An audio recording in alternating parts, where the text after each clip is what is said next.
Ngayong araw, dadalhin tayo ng food adventure natin sa Tagaytay para tikman ang mga classic Pinoy dishes with a modern twist. Bulares po is bulalo and pares po.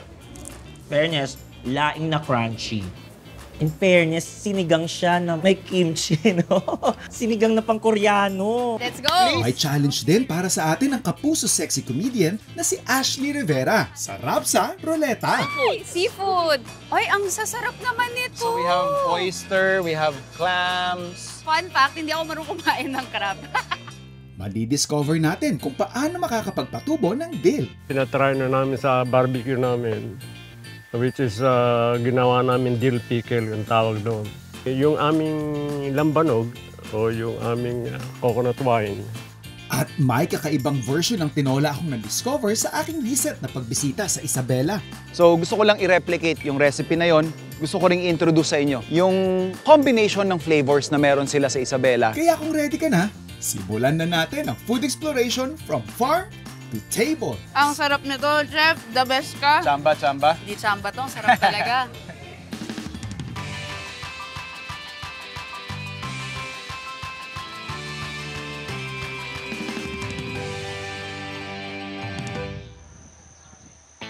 Kasama sa stops ng gala natin ngayong araw ang Esmeris Farm dito sa Liliw, Laguna, kung saan naka-harvest tayo ng mga sariwang gabi at ampalaya na nakapagpaalala sa akin ng isa sa mga naging kakaibang food experiences ko nung minsang naimbitahan ako sa Isabela. Nung nakaraang April, naimbitahan ako ng Santiago City sa Isabela na mag-judge sa isang cooking competition where they celebrate yung kanilang mga ani sa paligid ng mga barangay. And natuwa lang ako kasi isa doon sa mga natikman namin, actually ito yata yung nanalong dish, is yung version nila ng tinola na ibang-iba sa nakasanayan natin. So gusto ko lang i-replicate yung recipe na yon and gusto ko ring i-introduce sa inyo yung combination ng flavors na meron sila sa Isabela na I think may malaking potential para isang maging siguro yung signature din natin. Eto, papangalan natin dun sa Rizal, Santiago City, version nila ng tinola. So meron tayo ditong gabi, which is something na pinopropagate din dito sa farm. And ito yung isa sa unusual na combination na natikman ko. I don't usually taste or experience a dish, a chicken dish na may halong gabi. And mamaya, pe-prepare din natin yung isa pang ingredient na talaga namang nagpa-mind blown sa akin. At ito, yung pinaka nagulat ako na ingredient nila doon sa kanilang chicken dish. Bukod sa gabi, yung kanilang ampalaya. Medyo weird pag titingnan mo sa umpisa. Actually, nung bago ko tikman yun, na-intriga talaga ako kung ano ba yung magiging lasa. Pero yun nga, after kong maisubo yung unang tikim ko, nung sabaw pa lang umelibs na talaga ako. So hiwain lang natin yung ating ampalaya.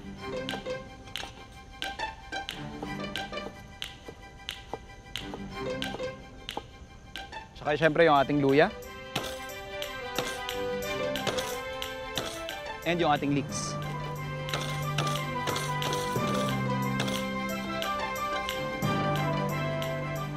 So ready na yung ating mga ingredients. Sunod na nating hiwain yung ating manok.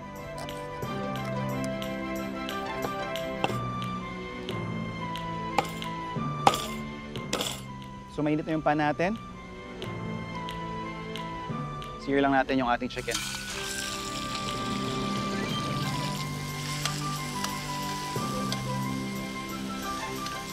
Halo na rin natin yung ating white meat part. Tsaka yung ating tipak ng luya.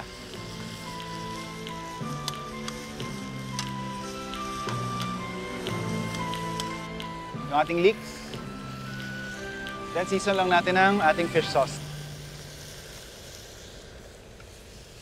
Kapag nasangkot siya na natin, lagyan na natin yung ating chicken stock or water. Sasabay ko na rin dun sa pagpapalambot ng manok natin, yung ating gabi.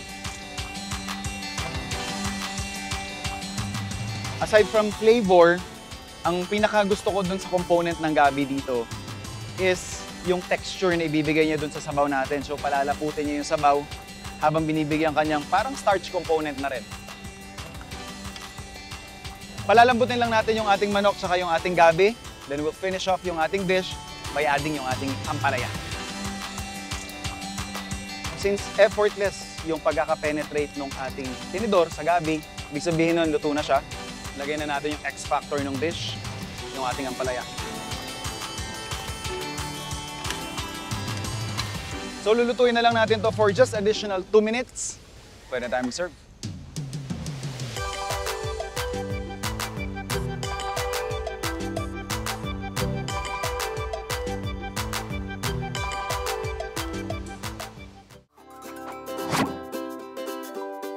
Tuloy ang food adventure natin sa Esmeralda Farm dito sa Liliw, Laguna.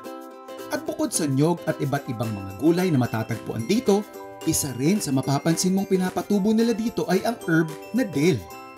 Isa itong herb na malayong kamag-anak ng celery. Pero di tulad ng ibang mga herbs gaya ng basil at oregano na madalas ginagamit sa mga pagkaing Pinoy, mas common na ginagamit ang dill sa mga European, Middle Eastern at ibang Southeast Asian na lutuin. Makikilala mo ito dahil sa mga makikipot itong tangkay at maninipis at malabalahibong mga dahon. Ang dill, ginagamit namin siya sa salad. Sa pagtatanim naman, ginagawa namin parang bakod. Epektibo kasi ang babangong amoy ng dill na pantaboy sa ilang mga pesteng maaaring makasira sa ibang mga tanim. Pero sa kabila ng tila nakaka-intimidate na itsura nito, alam niyo bang napakadali lang palang paramihin at palaguin ng dill? Step 1, titrim mo siya yung mga dahon, patabuhin mo siya sa bag. After a while, mag-uugat din siya. Ang pinaka-practice namin is yung direct na. Kung saan namin gustong puputol ka lang, extend mo lang, extend. Tuloy ka lang ng tuloy ng tanim. Tutubo yun. Kasi sa paso, hindi po masyadong nataba ang dill. Pero pag dito sa pinakaano ng lupa, mas magandang tumubo. Tatanggalin ko na po yung plastic para hindi po makasagabal sa paglaki niya.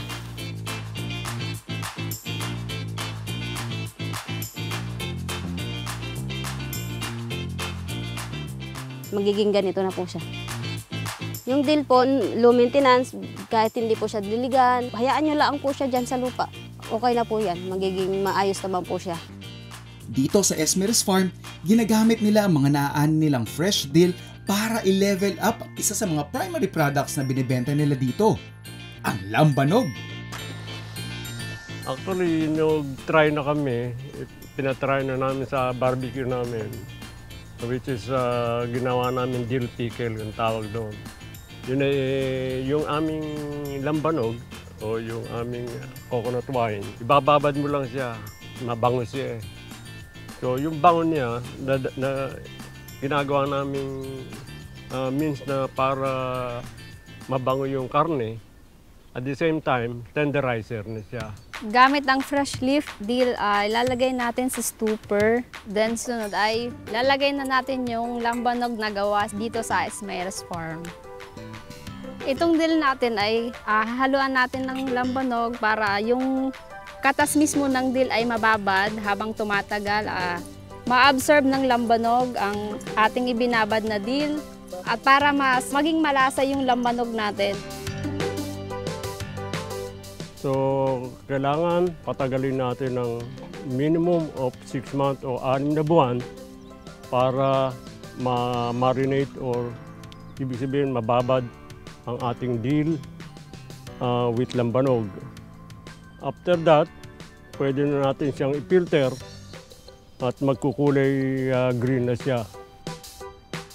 At kung trip mong itry gumamit ng dill sa iyong pagluluto, highly recommended kong itry nyo itong fish and creamy dill sauce na na-share ko dati.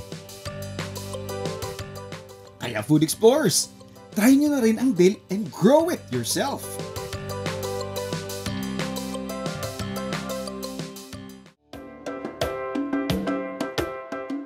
Food Explorers, tara! Food trip tayo! O, diba? Nakakaloka dahil nandito tayo ngayon sa Tipanan Restaurant dito sa Tagaytay! Tipanan kasi is a means tagpuan. We started as a classic lang, classic na mga Filipino cuisine. And then, a year after that, nag-start na kami magkaroon ng mga ganitong pagkain, yung mga with a twist. So, nagkaroon kami ng bagong tagline namin is Filipino classic na food with a modern twist. Grabe, first time ko makita itong mga ganitong pagkain at titikman natin. Kaya samahan niyo ako, okay? Simulan natin dito sa tinatawag nilang wonton laing. O, di ba? So normally, yung mga laing natin, serve siya as nakabalot na siya na dahon lang. So naisipan namin, balutin siya ulit ng wonton naman. Try mo natin yung walang suka. Favorite ko din itong laing eh. Masarap to sa rice. Pero ito, parang appetizer natin siya ngayon.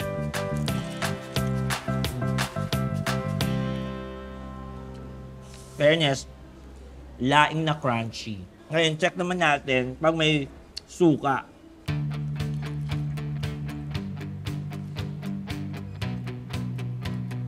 Ay, iba din.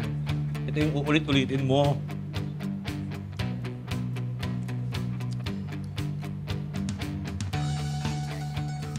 Sarap talaga. Nakakaiyak. Hindi. First time ko kasi matikman tong laing na in a different way. O kanina, Filipino plus Chinese. Ito naman, Filipino plus Korean. O, di ba? O, tignan nyo yan. Grabe. Sino mag-aakala na ang kimchi ay pwedeng maging sinigang? Isa yan din sa mga bestseller natin sa kimchi, sinigang. Mahilig talaga din ako kumain ng kimchi. Kasi parang nag-a-add yun ng, ng something sa pagkain. Bango ha.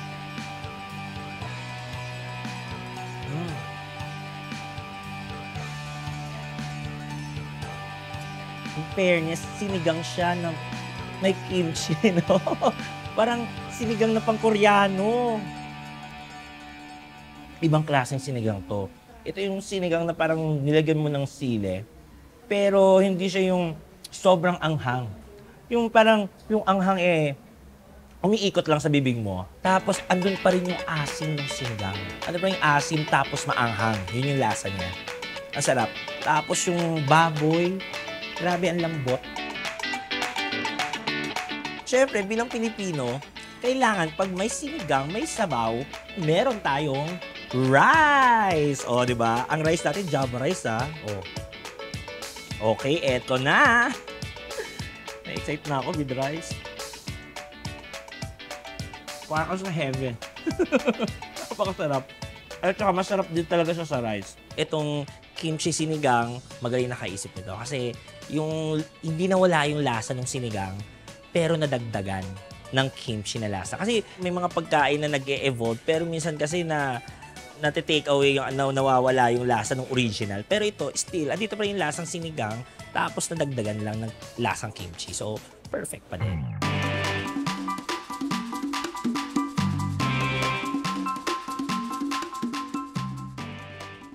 Kumapit kayo. Ito ang tinatawag nilang Horts Bolares. Pinaghalong bulalo at pares.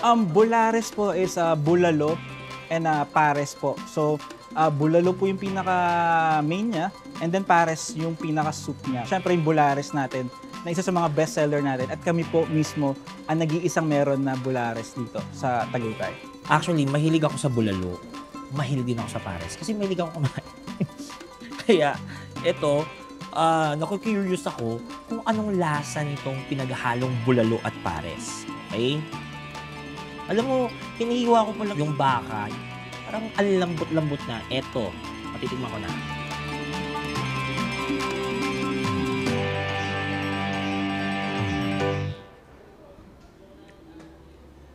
Malinamnam. And then yung beef din, grabe, napakalambot. Nag-melt na sa bibig mo. Ganon. Kapag titignan mo siya, siguro, kapag hindi sinabi sa yung bulalo and pares, isipin mo pares siya kasi syempre beef to di ba? Pero, may ano doon may lasa doon na, hey, ako si bulalo, yung ganon. May ganon lasa. So, maganda rin yung combination ng Bolares natin. At saka, iba yung ewan ko paano nila niluto yung, yung beef nila. Kasi talagang malambot itong na-try natin ganito. Perfect din to kasi bago sa panlasa natin Yung talagang matatakam kang kainin. The goal is na gusto namin ay project po para sa mga guests namin is yung tumatak sa utak nila, kaya nating pagandahin pa ng pagandahin yung mga pagkain na Pinoy. Siguro yung lasa dito ng pagkain nila, lahat 2.0 talaga nila. Iba yung lasa ng sinigang, iba yung lasa ng bulares nila na hindi mo matitikman sa ibang restaurant. Kasi parang dito mo lang sa Tipanan Restaurant matitikman yung ganung lasa. So babalik-balikan mo talaga siya. Congrats, Tipanan Restaurant. Rap sa Ruleta strikes again! At ngayong araw, sumugod tayo sa Marikina Public Market kasama ang sexy kapuso comedian na si Ashley Rivera para i-challenge tayo ng konti. For a typical date night, Oo. what would be the dish na iniisip mong perfect for that occasion? Kung date night, syempre steak. Diba? Diba? Oh, pwede. Malandi. Gusto ko yung mga filet mignon, Oh, gano'n. With yan like ba? some mashed potatoes. Pero hindi naman ako choosy. So kahit ano, Oboy naman. game ako. Alright. Yes. So, since first time mo dito sa ating Rap sa Ruleta, Mhm. so basically, anong mangyayari dito is, yung ruleta natin ang magde-decide kung Yes. ano yung dish na iluluto ko para sa'yo. Okay. Alright. So, yung red part natin, yung nasa taas, would be the main protein. Mhm. So, spin mo yan. Kung anong ituturo niya, yun yung gagamitin natin. So, we have fowls there, we have fish, seafoods. And Yeah. yung yellow part naman would determine kung anong method of cooking yung gagamitin ko for the dish. Okay. So, medyo mischievous yung smile mo. Pahihirapan mo ba ako? Alam kong kayang-kaya mo to. Grabe yung tiwala ko sa'yo. Kaya Okay, gusto ko okay. yung pinaka-challenging. Wow. Okay. Challenge accepted. Let's go! Please. Okay, ready, set. Yung Sana, ano? seafood. Seafood! Okay. Ba't parang kinakabahan ka, chef? Kaya-kaya natin. Kayang-kaya. Sabi ko nga, may tiwala ka naman. Yes! O, pescatarian ng peg natin today. Okay. Ready, set. Up. So, why? Prinitong crab. Charing. Seafoods, actually, kung ano makikita natin dyan, we have an array of selection naman. Aha. Basta wala kang, Oo. wala kang allergy. Wala. Malalaman natin mamaya kung may allergy ako. Allergy sa hindi masarap na pagkain. Kaya kailangan sarapan Okay. mo. Game. Pero, ang twist, samahan mo ako mamalengke. Okay, game. Alright? Tara. Tara, Okay, let's go. let's go. So, you were telling me na more on Asian, Yes. tapos gusto mo ng medyo spicy. Yes. Mataas ang tolerance mo sa... Huwag naman yung Tama. sobra. Gusto ko yung may konting kiliti lang sa dila. Okay. Gusto ko yun. Gotcha, Spice gotcha. things up.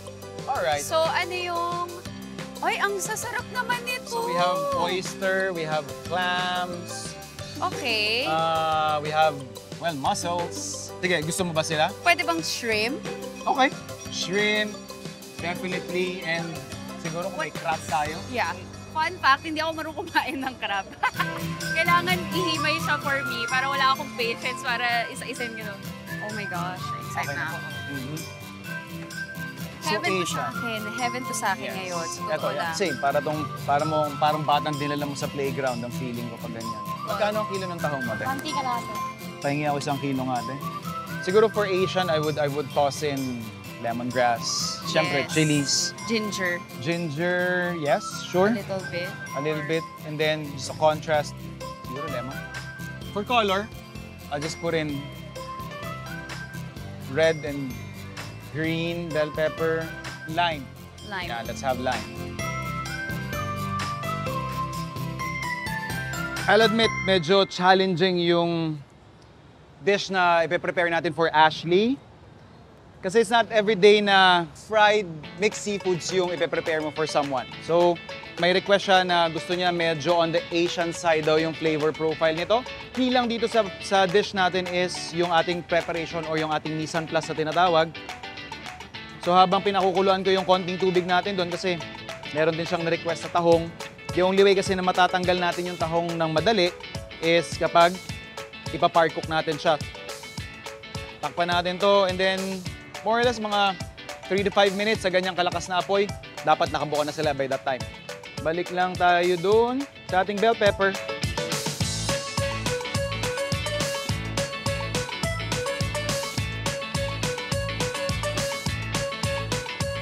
ito yung ating tanglad. So what I'll do is, isasama ko yung pinaka-stock niya doon sa ating pinaka-crunchy bits, kumbaga.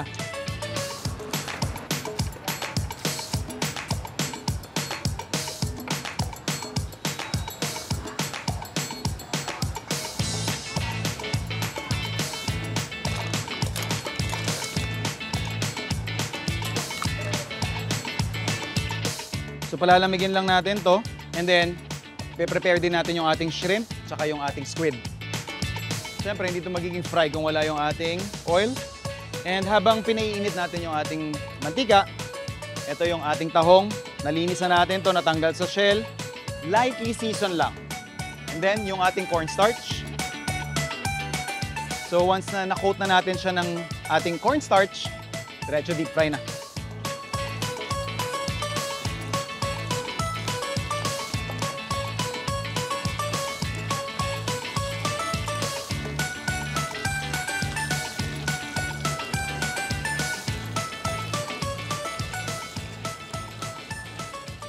Susunod naman natin yung ating squid.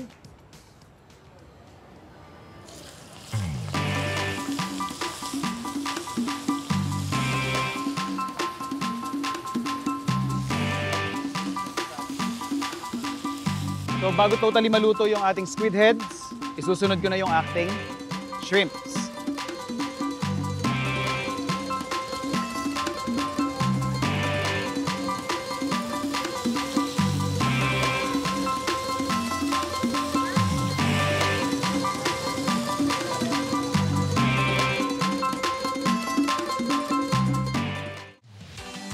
Then we're just gonna use the same pan. Then lagyan na natin yung ating tanglad. Then yung ating bell pepper.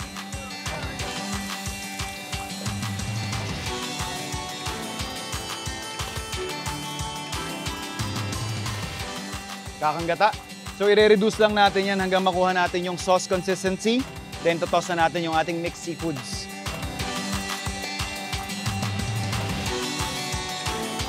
So bago totally maglatik yung ating gata, tatanggalin ko lang yung tanglad na nilagay natin.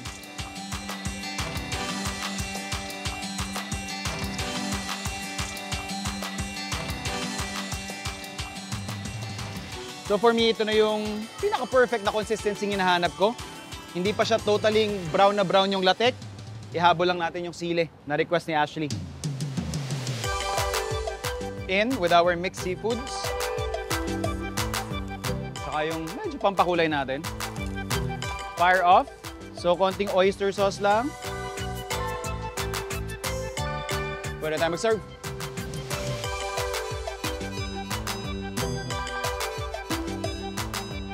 Ito na. Alam Yes, mo, ma'am. kanina ko pa naamoy ito, kaya takam na ako. Siyempre, ginawang rice bowl ni Chef. Kailangan Thank you so much. So, mixed seafoods lang yan, fried. Medyo nahirapan ako dun sa fry element. Masarap. Malandi. Malandi. Malandi. Yung lasa talagang, ang ganda Okay. ng combination. At lagyan mo pa ng lime Ito, juice. lalagyan natin ng konting, for the full experience, Yes, diba? There. Konting. Ang sarap. Ang sarap nito, Chef. The best ka. Chamba, chamba. Hindi chamba to, ang sarap talaga. So, gumamit tayo ng gata, pero I wanna hide yung gata flavor. Oo nga, galing nga eh. Hindi siya ayoko nung ginataan. So, pinaglatik ko yung ating coconut cream para by doing that, nagme-mellow down kasi yung coconut cream flavor na kadalasan nating na-associate with white color. It's almost buttery yung lasa Exactly. niya. So, ang Yeah. sarap. Tapos, Grabe. very subtle hint of lemongrass. In-infuse ko lang yung coconut cream natin ng konting lemongrass. Very subtle din yung yung spice. Hindi siya nakaka-overwhelm. Eh, sabi mo kasi ayaw mo naman nung Oo nga. Pero kaya, naninipa talaga eh. grabe, sobrang saktong-sakto yung timpla, Chef. I love it. Thank you so much. Thank you. Worth the wait. Kanina pa ako nagmamarites. Ano kaya yun? Ano nang ginagawa ni Chef? Habang namamalengke tayo, nakikita ko na syempre yung mga iba't ibang klaseng mga seafood. Marami namang iba, but ako kasi personally, these are my favorite kasi. Kaya, masaya akong piliin to dahil talagang kinakain ko siya. And you delivered, Chef, the best. Thank you. Na-enjoy ko to. Hindi nga, walang halong biro. Ang harap talaga. Gusto ko yung lamon na lamon talaga ako dito. Go.